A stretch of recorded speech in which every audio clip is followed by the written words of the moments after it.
Dire quel melon de dire bonjour, tu veux un autographe? Waouh, faut quand même déjà... faut pas trembler des genoux, quoi, quand tu dis cette phrase.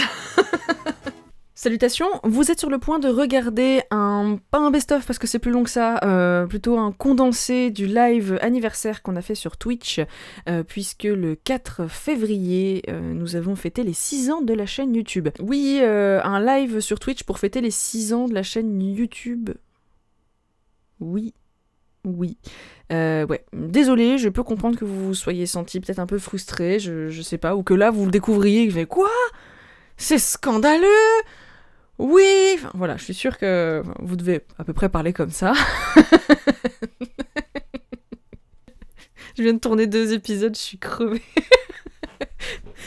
Bon bref, oui, je suis désolée si vous vous sentez frustré, mais j'avais envie qu'on soit en petit comité, d'autant plus que ça faisait longtemps que j'avais pas fait de live sur YouTube, j'avais pas envie de débarquer comme ça, alors que je suis pas si régulière que ça. Enfin bref, j'étais pas très à l'aise de faire ça sur YouTube. Sur Twitch, je fais des lives assez régulièrement, j'étais plus à l'aise. Rejoignez-nous sur Twitch. Voilà. Toujours est-il que, du coup, le 4 février, on a fêté le 6e anniversaire de la chaîne YouTube. 6 ans. Voilà, le 4 février 2015, je sortais mon premier épisode. Et... Waouh.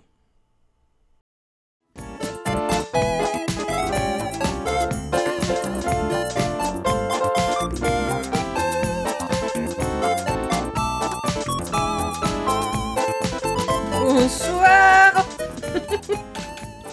C'est l'anniversaire, j'ai pas de chapeau d'anniversaire, alors j'ai mis une guirlande. Ça marche ou pas? C'était comme sur le monsieur. Enfin, comme le monsieur du début. Je suis heureuse de pouvoir fêter cet anniversaire avec vous, exceptionnellement un petit live le jeudi. Installez-vous. Installez-vous, voilà. Il y aura du gâteau pour tout le monde, du jus de fruits aussi, un petit peu de champomis, mais pas trop, parce que les bulles, ça peut monter à la tête. Je reste que si c'est champomis à volonté. C'est champomis à volonté, évidemment. Évidemment. Oasis tropical au frigo. J'ai posé le gâteau sur Discord. Ah, parfait, merci. Bon, ce soir, c'est très chill, hein, du coup. Je sais pas exactement ce que vous voulez. Posez vos questions si vous en avez. Une sorte de FAQ. Je me réserve un stock illimité de Joker. Je vous préviens. Mais vous pouvez me poser des questions. On peut aussi aller faire une rétrospective des épisodes si vous avez envie. Pour moi, c'est très cringe, mais si vous avez envie, voilà. Même si j'ai pas énormément d'anecdotes. Enfin, peut-être que si. Quel projet pour les 6 ans à venir? Déjà qu'on sait pas ce qu'on va faire le mois prochain. Hein? Voilà. Vivre de YouTube, c'est déjà le cas. C'est déjà le cas. Alors, je vivote, hein, je roule pas sur l'or. Alors, de YouTube lui-même, non. Parce que sinon, je me nourrirais uniquement de choupa choups et j'aurais un toit en carton. Mais tout ce qui est à côté, à savoir Tipeee, etc., c'est vrai que je mets peu en avant Tipeee. Et j'en parle pas beaucoup. Mais tous ceux et celles qui donnent encore sur Tipeee, je les remercie 1000 fois. Parce que mine de rien c'est hyper important et ça me permet d'avoir quelque chose d'un peu régulier qui met un peu de beurre dans les épinards, quoi, toujours. 1000 fois de rien. Bah ouais, non mais franchement, honnêtement, d'ailleurs, bon, il faudrait que je sois un peu plus régulière sur la chaîne YouTube. Ça c'est vraiment mon problème, hein. Je crois qu'à chaque fois je le dis, hein. À chaque fois. Mais j'aimerais bien mettre un peu plus, mettre quelque chose d'un peu plus intéressant peut-être pour les contributeurs Tipeee. Par exemple, leur faire voter le prochain sujet des épisodes. Ça peut être sympa, parce que des fois j'ai souvent plusieurs sujets qui sont déjà écrits, soit que je pourrais développer et tout, et pourquoi pas le faire choisir au tipeur, avec ou sans spoil, genre faire un vote un peu énigmatique, quoi. Ça a déjà 3 ans les gribouillis. Ouais, non mais tout est très vieux en fait, ça passe à une vitesse. Pas d'envie à réaliser sur YouTube. Alors en fait... non, enfin si, oui et non en fait. C'est-à-dire que... Il y a certaines vidéos, comme une des vidéos dont je suis le plus fier par exemple, c'est l'épisode des balades, au château... Auricourt. Au château d'Auricourt. Ça date maintenant, c'est fou comme ça passe à une vitesse, c'est incroyable. Mais au château d'Auricourt, c'était censé être une sorte... J'aurais aimé faire une une série de ça. D'aller voir des endroits historiques, présentés ou pas, mais c'est mieux par les maîtres des lieux ou quelqu'un qui s'y connaît vraiment de fou. Merci BuzzFighter. Ouais, c'est énorme, ouais. Dinosaure de YouTube, ouais. Voilà, mais le problème c'est que c'est des choses qui sont très compliquées à mettre en place. Alors je vais pas vous cacher que j'en ai parlé à quelqu'un qui lui s'y connaît un peu mieux pour pourquoi pas avoir les moyens de faire ça, les moyens financiers, hein. Mais par exemple, je sais pas, par exemple, demander l'aide du CNC, ça demande de faire un dossier, etc. C'est quelque chose que je ne sais pas faire du tout. Donc voilà, j'ai adoré la vidéo avec Madame Alou, moi aussi, ça fait aussi partie de mes préférés. Les reportages à l'extérieur, c'est le must, mais paye ton orga, ton temps et ta thune. Voilà, c'est ça. Mais pareil, en fait, finalement, le reportage, enfin le documentaire avec Isabelle Alou, et un de mes épisodes préférés, Château d'Auricourt, c'est un de mes préférés aussi, le Perception du corbeau au musée zoologique de Strasbourg, quoi. Extraordinaire à faire, c'était génial. Et par contre, à chaque fois, j'ai eu de l'aide. Je préfère les vidéos casanières. Ouais, c'est pas le même style. C'est pas le même style. Je trouve que c'est bien d'avoir un peu de tout, en fait. Mais bon, il a fallu y avoir des moyens humains et financiers. Pareil, pour l'épisode au musée zoologique de Strasbourg, j'ai eu quelqu'un qui prenait le son et quelqu'un qui cadrait. J'aurais pas pu le faire seul. Enfin voilà, tout ça, ça demande des moyens humains et financiers que, en l'état actuel des choses, je ne peux pas mettre en place, et que, je vous avoue, honnêtement, j'ai peur de mettre en place, parce que j'ai peur de pas être capable, hein, tout simplement. Parce que faire des vidéos dans son coin et n'avoir à gérer que soi, c'est une chose, mais après, faire des choses un peu plus ambitieuse, ça fait un peu peur, quoi. J'avoue, je vous avoue, je vais pas vous le cacher, hein, c'est un peu, enfin c'est joyeux et tout, on rigole, et y a pas de souci, mais c'est un anniversaire teinté un peu de... Pas de seum, mais de... Purée... Je souffre un peu de la comparaison avec d'autres personnes qui ont commencé en même temps que moi, quoi. Mais qui ont beaucoup plus d'abonnés, qui font beaucoup plus de choses, etc. Mais attention, je dis pas qu'ils le méritent pas. Donc bien au contraire, c'est des gens, c'est des bêtes de travail. Ils n'ont cessé de bosser en permanence, ils ont été réguliers, etc. Donc vraiment, ils le méritent fois 1000. Et c'est juste que bon, bah moi, je sais pas. Bah, n'a pas peur. Ouais, mais c'est compliqué, hein. Chacun son parcours et un pas devant l'autre. Ouais, c'est ça. C'est ça. YouTube a changé. Ouais, YouTube a vachement changé, c'est clair. T'as un noyau dur qui est là pour te soutenir. Emoji souriant. Oui, alors ça. Vous voyez, là, j'ai eu une interview aujourd'hui. Très mini interview. De la part de Télérama. Je peux le dire, hein, tant pis. Hein. De toute façon, Télérama c'est très cool ce qu'ils font parce qu'ils essaient de mettre en avant aussi ce qui se passe sur Internet, et c'est pas... parce que vous voyez souvent les médias historiques, les médias un peu mainstream, parce que ça reste aussi un média papier, etc., souvent méprisent un petit peu ce qui se passe sur le web. Et eux ont à cœur de présenter très souvent des vidéastes, mettre en avant des vidéos qui viennent de sortir, etc. C'est vraiment très cool. Et voilà, et c'est pas la première fois qu'ils mettent en avant mon travail. Là, ils voulaient juste présenter vite fait ma chaîne. Et ils m'ont demandé, la journaliste m'a demandé comment ça se passait avec ma communauté, tout ça, même si j'aime pas trop ce mot, mais parce que ça fait un peu secte et vous m'appartenez pas. Vous êtes juste des gens adorables qui suivaient mon travail et qui semblaient aimer ce que je fais, et c'est très cool. Mais bon, on va rester sur ma communauté, mais on s'entend. Et j'ai dit que franchement, et je l'ai dit 1000 fois, et c'est pas de la flagornerie que de dire que vous êtes formidable. j'ai une communauté de ouf. On va rougir, ouais, et moi je vais pleurer, donc je vais arrêter. Un peu sensible. Un petit peu sensible, moi c'est comme ça. Bref, donc oui. Quelle est ta vidéo préférée ? Alors en vrai, on va dire que sur ma chaîne à moi, parce que sur String Theory, parce que bon, je considère que c'est mon travail aussi, String Theory, c'est moi qui écris, c'est moi qui interprète. Mais on t'appartient, gloire à Castor, notre guide suprême. Je vais rester sur ma chaîne à moi, parce que sur String Theory, bon, je suis fière de tous les épisodes, et je suis particulièrement fière de la nouvelle série au Parc Zoologique de Paris. C'est un rêve, voilà. C'est juste... je réalise un petit rêve de gamine, quoi. D'être aussi proche d'animaux, le must du must étant d'être aussi proche d'animaux dans leur milieu sauvage. Mais on va pas chipoter, mais...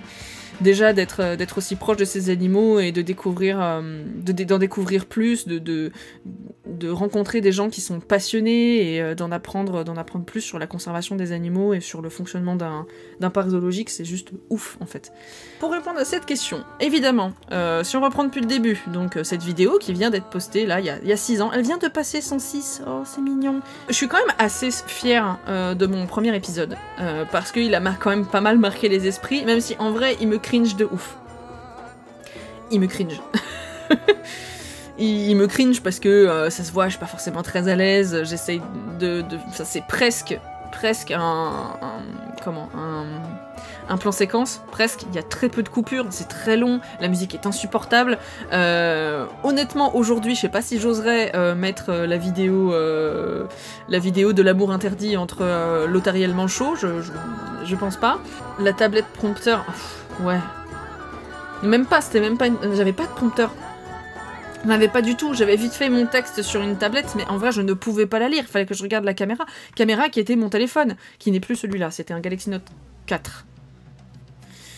Que j'ai gardé très très longtemps d'ailleurs. C'était mon Galaxy Note 4, et voilà, et c'était chaud, j'avais pas de retour, enfin... Oh bah super, ça s'arrête là-dessus. Pardonnez-moi. Voilà, au niveau de l'image, par contre, je m'étais complètement gourée sur l'encodage, et du coup, la qualité est dégueu, parce que je sais plus ce que j'avais fait. Parce que je l'avais encodé trop bas, et du coup, la qualité est pourrie. Voilà, on n'a pas plus que le 720p, parce que j'ai pas encodé plus haut, en fait. Donc voilà, le livre est toujours là, hein. Vous voulez voir Pépère ?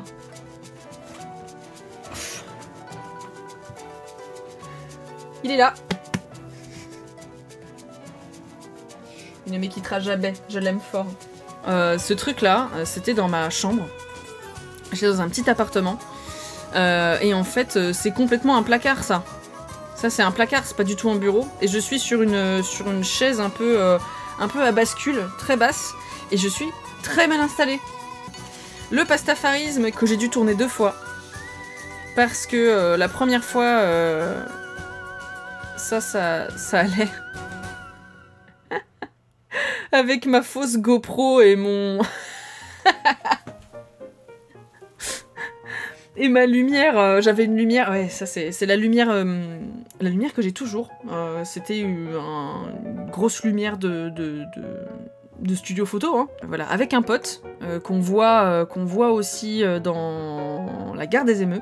Et du coup, il m'avait aidé, mais malheureusement, du coup, il avait... Oh, magnifique, l'arrêt sur image. Waouh, waouh, waouh. Et en fait, on avait galéré à tourner ça, s'était occupé des plans et tout, et en fait, après, quand j'ai visionné les images, ça arrive, hein, c'est comme ça, mais vraiment, le cadrage était pourri. Et la mise au point était pas bloquée, elle était devenue folle, du coup, j'ai dû tout retourner seule. C'était marrant, quand même, c'était drôle. Là, mon cadre est pas droit, enfin... Tiens, question importante, est-ce qu'il y a des sujets que tu aimerais faire mais que tu penses ne pas pouvoir traiter sur ta chaîne? Non, parce que si jamais je veux traiter un sujet, ce sera toujours en rapport avec les animaux et du coup, bah là, c'est bon. En fait, la seule chose qui me fasse un peu chier, entre guillemets, c'est les formats.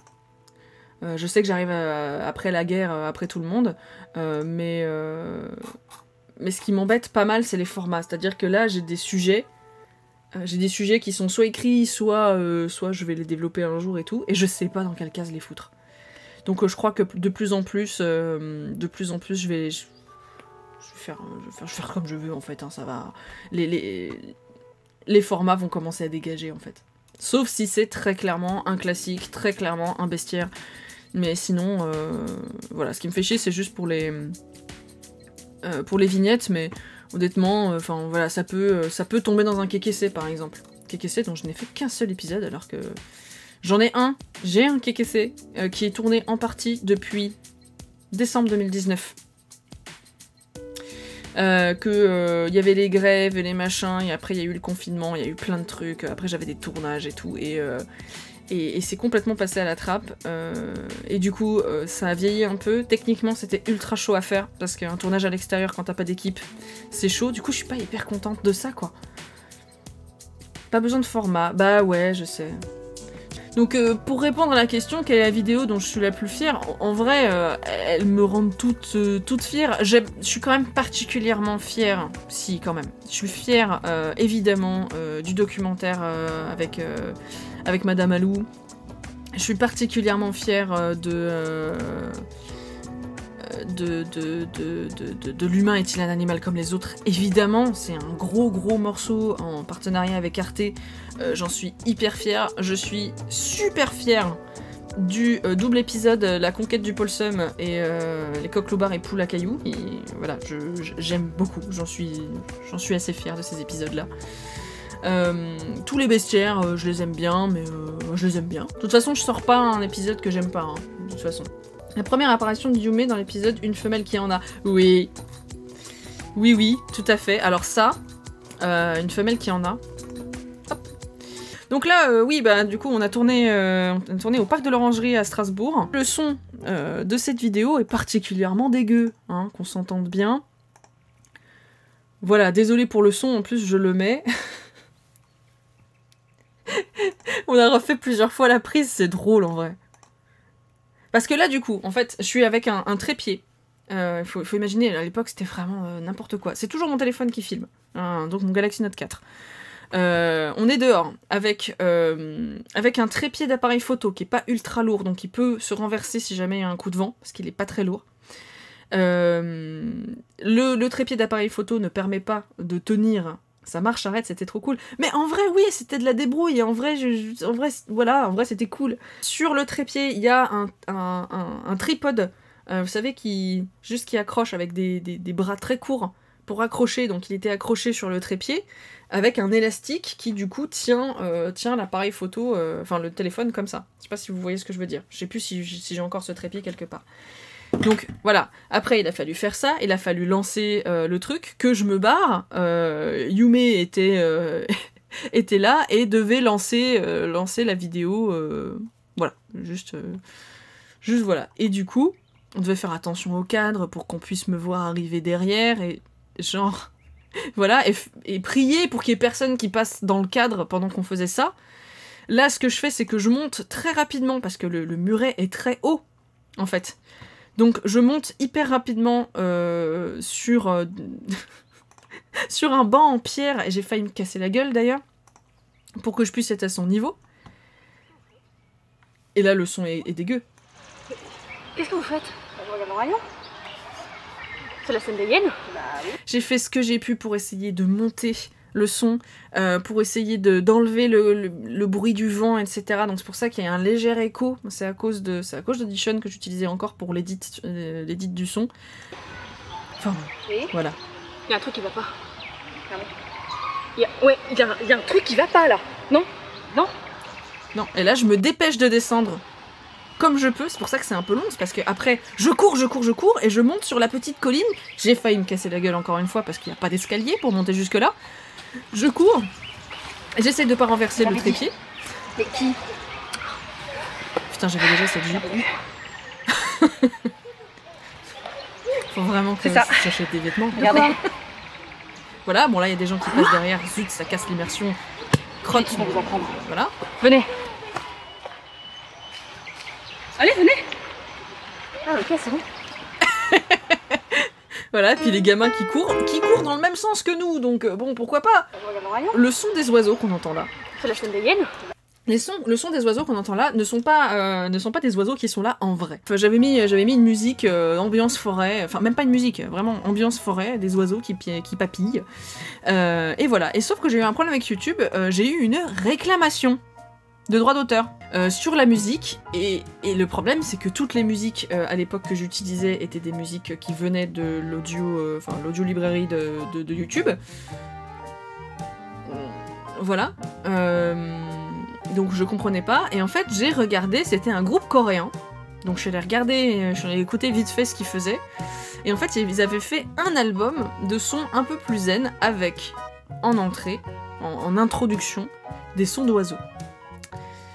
C'était même pas le même, hein. C'était pas la même séquence d'oiseaux, c'était pas les mêmes oiseaux, etc. Mais je me suis fait striker sur ça. Je me suis pas fait striker, mais je me suis fait épingler là-dessus. Du coup, bah, j'ai supprimé la vidéo, je l'ai remise avec... du coup, j'ai dû remplacer le son et j'ai dû mettre des oiseaux d'une forêt tropicale. Donc, rien à voir. Donc, ce ne sont pas du tout les bons oiseaux. Mais au moins, je me suis plus fait emmerder par YouTube. C'est débile, mais voilà, il y avait déjà ce genre de problème-là il y a... le 7 juin 2015, voilà, c'était marrant, voilà pour l'anecdote de ce tournage-là. Pour répondre, j'ai vu passer plus haut une question par rapport au personnage de la gamine et de Gaïa. D'ailleurs, il y a un autre personnage. Vous l'avez oublié, et il est oubliable, c'est normal, mais il y a un autre personnage. Est-ce que vous vous en souvenez? Dans l'épisode de l'autruche, tout à fait, dans l'épisode de l'autruche, il y a un autre personnage. Je crois que c'est sur la perte du coq. Oh putain. C'est vrai qu'à l'époque, je me faisais chier à faire des intros. Là, pareil, j'étais avec un pote, donc c'était un peu moins compliqué. Ce t-shirt que j'ai toujours. Il y avait de l'eau hein, dans la bière, c'est une petite lèvre rubis. C'était de l'eau froide avec des nouilles sans goût, c'était dégueu, sachez-le. Et ça, le son de la radio, c'est un pote qui faisait de la radio qui m'avait fait ça. Castor Radio, la radio qui envoie du bois? Oui, du bois. Castor. Évidemment, c'est moi qui ai dit Castor Radio, la radio qui envoie du bois. Ah ouais, les coqs n'ont pas de pénis. C'est énorme. Ah, c'est quand même drôle quand on sait qu'en anglais, coq, ça veut dire b***. C'est drôle, non? Je trouve ça drôle, moi. Oui, c'est très drôle. J'avais oublié. Oh là là. Ouais. Là, vous pouvez voir le fauteuil sur lequel j'étais assise. Ouais, c'est mieux. Ça, c'était vraiment un double épisode. Ça aussi, pareil. Ça, c'était drôle. C'était drôle à faire. Vendre. Mille émeux sont pris dans une nouvelle embuscade par... Et la mitrailleuse s'enraye. Et ne permet... Ah oui, je m'étais fait... Ah ça, oui. Très très rapidement, j'ai eu 2 angles de vue. Donc j'avais cet angle-là et l'autre sur le côté qu'il y avait depuis le début. Et en fait, quand j'avais cet angle-là, en fait, le trépied était en équilibre précaire sur le lit. Oui. Oui. C'est vrai. Je sais pas si vous l'avez entendu, mais il y a Ginko qui a voulu participer. Une des meilleures intros à mon goût. Merci. C'est vrai que j'avais oublié que j'avais ce genre de délire. Je le fais plus du tout. Il y a la créationniste qui passe très... Hein? C'est très drôle parce que j'avais un pote qui me connaissait pas beaucoup à l'époque, qui pensait que c'était genre ma sœur. Ah, il y a des gens qui sont physionomistes, hein. Le loup est apparu il y a 40 millions d'années. T'es sûr? Non. Non, voilà, c'est la créationniste. Non, tu peux sortir. Bah oui, voilà. Bah oui, je change de coiffure. Non mais de ouf, en fait, un jour si je deviens connue de dingue et que je me fais harceler tout le temps dans la rue, etc., suffit que j'enlève mes cheveux rouges, donc je sais pas, je mets une perruque, je m'attache les cheveux, et je me maquille pas, et personne me reconnaît. Premier bestiaire, un endroit, alors ça je m'étais débrouillée pour le faire rapidement, parce que j'avais aucun matos pour faire de la calligraphie, donc bah, j'ai fait comme j'ai pu, hein, j'ai fait une gothique comme tu peux. Là, pareil, pour la Manticore, qui est l'épisode 1 du bestiaire, qui, en fait, tout le monde me dit « C'est quoi ta bestiole préférée ?» C'est l'épisode 1. Clairement, la Manticore, c'est ma bestiole fantastique préférée. Parce que quand même, le bestiaire est arrivé en juillet 2015, quoi. J'ai vraiment viré super vite hein, de la bio aux légendes et tout, et à l'histoire et tout. J'ai viré super vite. Mais ouais, alors pourquoi j'aime la Manticore?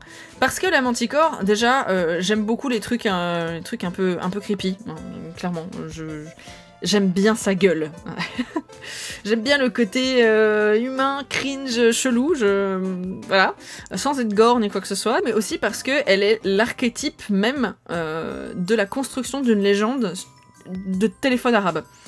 Dans le sens où, une des explications de cette légende qui franchement tient debout, c'est qu'un jour, il y a un mec, un touriste, qui est allé... Enfin, c'est ce que je m'imagine comme truc. Il est allé dans la forêt, en Inde, et avec son guide indien, voilà, et ils se sont fait attaquer par un truc immense. Son guide, il a été tué d'un seul coup. Le mec, là, on va dire l'Européen, parce que voilà, l'Européen, l'Occidental, il était là, il savait pas trop ce que c'est et tout. Tout ce qu'il a vu, c'est un truc qui ressemble vaguement à un lion, parce qu'il en a déjà vu, qui est plutôt orange. Et voilà, et en fait, il revient de là et tout, il s'en tire, il est vivant. Il arrive à la taverne, et il dit, les gars, j'ai vu un truc, mon guide il est mort, j'ai juste vu une tornade rouge-orange avec des pattes comme ça, j'ai vu que des dents, c'était terrible, et puis il avait une sorte de maquillage, ça m'a fait, ouais c'est ça Jean-Michel, un peu comme des humains, ouais, et puis il avait une longue queue comme ça qui recroquevillait comme ça, ouais c'est ça Jean-Mi, toujours le même, hein. Il y a Jean-Michel et Jean-Mi, ouais un peu comme un scorpion, ouais si tu veux, ouais c'est ça, un peu comme ça, ouais, ça me fait, ouais peut-être. Bon bref, il raconte son histoire et tout, et en fait le problème c'est que cette histoire elle va être répétée, le machin devient un lion rouge avec une queue qui se termine comme la queue d'un scorpion, qui a énormément de dents, 3 rangées de dents, vous vous rendez compte, qui peut tuer un humain d'un seul coup de patte, et qui a une tête d'humain. Pas un maquillage qui fait penser un peu à un maquillage d'humain, mais un humain. Et en fait le mec, bah il a vu un tigre. Bah tout simplement, sauf qu'il savait pas ce que c'était un tigre, donc il a fait comme il peut, et ça passe de bouche à oreille comme ça, et ça se transforme, et ça devient une bestiole rouge à corps de lion, avec une tête d'humain, avec 3 rangées de dents, quoi. C'est pour ça que j'adore la manticore. Tiens, une question, est-ce qu'il y a une partie des trucs que vous faites mais que vous ne montrez pas? Il y a des épisodes que j'ai tournés et que je n'ai pas... j'ai pas posté, parce que je suis pas contente du rendu... parce que ça se voit, parce qu'en fait, ça le pire, c'est que... Bon, je pense que, comme tout le monde, mais tout le monde ne le dit pas forcément, j'ai des hauts et des bas, hein, dans la créativité, j'ai des hauts et des bas, il y a des moments où j'ai envie de tourner, d'autres moments où j'ai pas envie du tout, j'ai pas le moral, j'ai pas l'énergie, pareil pour l'écriture, tout ça, machin. Et si je me force à tourner quand je suis dans un creux comme ça, tu peux être sûr que ça sert à rien, parce que ça se voit, en fait, que j'ai pas l'énergie, que j'y arrive pas, quoi. Et que je suis... c'est peut-être un peu fort de dire ça comme ça, mais je suis presque en souffrance, quoi. Ça se voit que j'ai pas envie d'être devant la caméra, que j'ai pas envie de faire ça, j'ai pas l'énergie qu'il faut, ça se voit. Ah, les lives Notre Bestiaire, hein, c'est vrai que... Ah là là. C'était dur avec ma caméra, c'était la shitty cam que j'ai encore, mais que je n'utilise plus. Fort heureusement. 480p incoming, ouais, c'est chaud. Hein. C'était quand la première convention? La convention, la toute première convention, c'était en 2015. C'était la Neocast, premier du nom. Je faisais partie du groupe des vidéastes de la Vidéothèque d'Alexandrie. J'avais pas été invitée nominativement, j'ai été invitée avec la Vidéothèque d'Alexandrie. Et c'était très cool, j'avais squatté la table, la dédicace de Top 10. Et c'était plutôt chouette, et je me souviendrai toujours de la première personne qui m'a reconnue en convention, c'était très chelou. En fait, c'était un moment, c'est autant gênant pour lui que pour moi, parce qu'il est arrivé dans mon dos, j'ai juste entendu Caster Mother, c'était un grand, il était immense, et il était tout penaud, et on savait pas quoi se dire, je fais oui, tu veux qu'on prenne une photo? Mon téléphone il prend pas de photo. Tu veux je sais pas, bon bah merci, au revoir. C'était assez terrible. C'était gênant, autant pour lui que pour moi, juste c'était trop chelou. Dire quel melon de dire bonjour, tu veux un autographe? Waouh, faut quand même déjà... faut pas trembler des genoux quoi quand tu dis cette phrase. Mais n'empêche, les conventions c'est quand même ultra cool. J'en ai fait des mieux que d'autres, hein. Très honnêtement, hein. C'est clair qu'il y a eu des choses, voilà. Une des meilleures... Ouais, en fait, ouais. En Play Azur, c'est ouf. J'y suis allée 2 fois à Nice, c'est trop bien. Et celle à laquelle je suis pressée de retourner, c'est Yggdrasil. J'en ai fait 2 ans de suite. Yggdrasil, c'est des amours. Il y a des conférences que tu aurais aimé faire ou c'est un truc... ou c'est pas un truc que tu aimes faire. Les conférences, j'aime beaucoup faire les conférences. Après, je sais pas si je suis bonne à cet exercice, mais en tout cas, les quelques conférences que j'ai pu faire, j'ai kiffé les faire. J'ai fait une convention, c'était la scène principale, avec du bruit partout, une fanfare qui passe en même temps. Vraiment, c'était impossible. Vraiment, je leur en veux pas du tout parce que voilà, mais je m'entendais pas en retour. Il y avait trop de bruit. Franchement, ma conférence qui aurait dû mettre 1 heure à être faite en prenant son temps, etc., je l'ai rushée, j'ai mis une demi-heure. C'était nul. Je vais voir si j'ai des casseroles à vous montrer, mais en vrai, tout ce que je pourrais vous montrer, c'est un bêtisier raté. Enfin, un bêtisier raté. Un bêtisier pas monté. Ah, par contre, est-ce que ça va marcher? Non, ça ne marchera pas. Crac. Ok, j'avais oublié d'allumer mon micro. Voilà, typiquement. Déjà, dès le début, il y a un problème. On continue? Super! Parmi les nombreux poissons qui mordent à l'hameçon, il y a le cardo, impressionnant de par sa taille, comme cette moto qui vient de passer. Alors ce qui est drôle, c'est qu'à chaque fois que j'ai l'impression d'entendre un truc, en fait on l'entend pas du tout dans le micro, mais ça me dérange quand même. On entend les motos, on entend l'avion, enfin... Sympa. Évolution, développement flétant. Ok. Alors je lis mon prompteur. J'ai lu la légende. Voilà. Je lis bêtement mon prompteur. Connectiforme, un des 2 yeux va alors rejoindre l'autre sur un des 2 côtés du poisson. Sur un des côtés, parce qu'il y en a forcément 2 en fait. C'est pas un carré le truc, donc ça devrait aller. Un polygone. Les poissons polygones. Je deviens débile en fait quand je tourne. Alors on va dire que c'est bon. Donc, en plus de présenter une métamorphose complètement folle avec cet œil qui change de place entre la forme larvaire et la forme adulte, ces poissons sont aussi des champions du camouflage. Extraordinaire. Le surjeu. Stop. J'ai plus de place. Ça y est, ça chante. Ah ouais, voilà, ça chante. Sur ma carte mémoire. Hop là, je sais couper et ça continue. J'ai plus de place. J'ai un peu honte. Sur ma carte mémoire. Tagadette soin. Genre je te fais ça de mémoire, genre ouais c'est 54,8 et 49 millions d'années. L'éocène inférieur, je connais très très bien. J'ai une cousine qui a vécu là-bas. Oui, je me marre à mes propres blagues, mais j'ai l'air tellement con. On les brûlait à une époque, les gens comme ça. Montre une migration partielle de l'œil, laissant supposer une évolution graduelle des spécificités physiques des pleuronectiformes actuelles présentes. Nique-toi, texte. Ça y est, les spécificités physiques des pleuronectiformes actuels. C'est pourtant simple à dire, je comprends pas. Enfin, un petit peu de diction.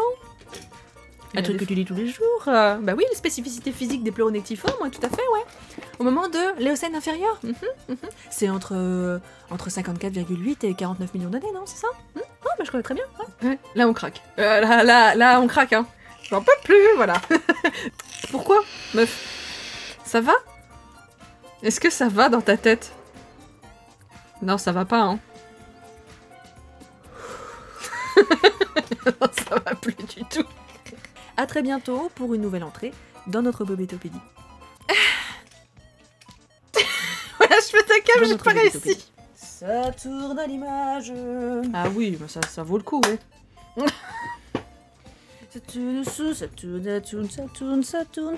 Chut, j'arrête de chanter, ça suffit, j'ai trop honte. Allez, c'est bon? Finito. Voilà, c'est une fin de tournage. Voilà, ça c'était le tournage sur le cardo. Hein, bah, vous pouvez revoir l'épisode sur String Theory si vous voulez, et vous penserez à ces séquences-là. J'espère que vous êtes contents. Franchement, là, c'était mon cadeau, hein, de vous à moi. Parce que j'avais rien, j'avais juste mis les bouts de côté, et voilà. Quelle belle soirée. Je suis ravie que ça vous plaise. Voilà, c'est important de casser un peu l'image. Voilà, c'était très drôle, merci. Merci. Je me rendais pas compte à quel point je chantais entre les prises. C'est assez terrible. Je suis ravie que ça vous plaise. Voilà. Totalement satisfait. Non, mais c'était... voilà, comme ça, vous pouvez voir à quoi je ressemble. Alors ça, c'est uniquement quand je tourne seule. Voilà. Parce que quand je tourne avec String Theory, c'est pas tout à fait pareil. Je fais quelques blagues aussi, mais pas beaucoup, parce qu'on n'a pas le temps. En vrai, là non plus, mais j'évite de faire perdre du temps à toute une équipe. J'ai d'autres choses aussi qui sont potentiellement sur le feu, mais le problème c'est qu'avec avec la petite crise sanitaire là qu'on se tape depuis un an, y a pas mal de choses qui ont été mises en stand-by et on sait pas trop si ça va pouvoir se faire. Il y a des trucs qui nécessitent de prendre l'avion et partir ailleurs. Bon, en vrai, moi ça m'arrange entre guillemets, même si je suis très exaltée par ces projets-là. Comme je suis pas une grande voyageuse et c'est peu dire, ça me fait un peu flipper. Donc si je pouvais, voilà. Plus prendre le temps de me préparer psychologiquement à ça, c'est bien finalement, ça m'arrange. As-tu déjà contacté le spécialiste du comportement des chats pour un live, une série de lives sur ce thème? Non, pas encore, j'ai pas eu le temps de m'en occuper. Je vais vous dire, très honnêtement, là, j'ai passé une période de creux assez hardcore. Je suis encore un peu dedans, je vais pas vous le cacher. Mais bon, passer cet anniversaire avec vous me remonte un peu le moral. Votre enthousiasme me fait plaisir et communicatif parce que 6 ans, voilà, comme je vous dis, 6 ans quoi, 6 ans, j'ai fait quoi? Vous voyez? Alors qu'en vrai j'ai fait des trucs cool, j'ai fait des trucs ultra cool, j'ai pu assister à plein de conventions, j'ai pu participer à plein de conventions, faire des conférences, publier dans Science et Vie Junior. J'ai fait des trucs qui finalement ne sortiront jamais, mais c'est pas grave, je les ai fait quand même. J'ai pu rencontrer des gens formidables. Enfin voilà, c'est quand même ouf. Mais bon, c'est con, hein. C'est con, mais en fait, je crois que j'accorde un peu trop d'importance au nombre d'abonnés. Parce que sur ma chaîne, j'ai 50K, 52K, et voilà, j'ai perdu des abonnés en mettant les rediffs de live. Du coup, j'ai un peu peur, entre guillemets, de mettre les autres diffs de live. Ça viendra, mais avant, je veux faire des vrais épisodes avant de reposter ça, parce que sinon ça va faire péter un câble à ceux qui en avaient marre. Une femme qui parle de science, ça perce rarement, malheureusement, regarde Florence Porcel. Oui, alors oui, c'est vrai qu'il y a ça, mais j'ai pas envie... Enfin, je pense pas que ce soit la première explication du fait que aujourd'hui j'en suis même pas à 100 000. C'est pas le... Je pense pas. Peut-être que ça joue. Je vais pas nier le truc parce que c'est factuel. Mais c'est parce que je suis pas assez régulière, clairement. Enfin, je veux dire, ça fait 6 ans et j'ai combien de vidéos 90. Il y a 90 vidéos. Putain, il y a 90 vidéos. C'est pas énorme par rapport à d'autres choses, hein. Donc voilà, et en fait j'ai donné énormément de temps et d'énergie aussi au projet avec String Theory, que je ne renie absolument pas. Je suis très fière de ce qu'on fait avec String Theory, j'adore bosser avec eux. Ils sont humainement et professionnellement ultra cool, et j'adore bosser avec eux, je ne regrette rien. Mais du coup forcément, tout le temps que je leur consacre, c'est du temps que je consacre pas à mon boulot à moi, quoi. Forcément, mais bon, très honnêtement, c'est payé, hein. String Theory, au moins je suis sûre de bouffer, et c'est grâce à eux que je peux bouffer, clairement. Si je les avais pas, les gens qui suivent mon travail sont adorables, donc vous êtes adorables, parce qu'à aucun moment, il y a quelqu'un qui vient en disant « Alors, ça fait longtemps que t'as pas posté de vidéo, quand est-ce que t'en fais une ?» Voilà. Jamais. Mais franchement, des fois, mais comme beaucoup, j'ai le seum abusé en voyant des gens qui ont 2 millions d'abonnés et qui font du React sur du Reddit. Ou peu importe, ou du React sur, je sais pas, que je prends en cuisine, plein de trucs comme ça. Et qui font juste des trucs où juste ils allument leur caméra, ils allument un truc et ça se marre et ça fait des commentaires, etc. Ça reste un métier. Ça reste quand même de l'énergie, etc. Ça reste quand même du travail. Quand tu choisis de faire de la vulga, c'est sûr que c'est plus compliqué de sortir un épisode, parce que tu dois faire des recherches. En plus,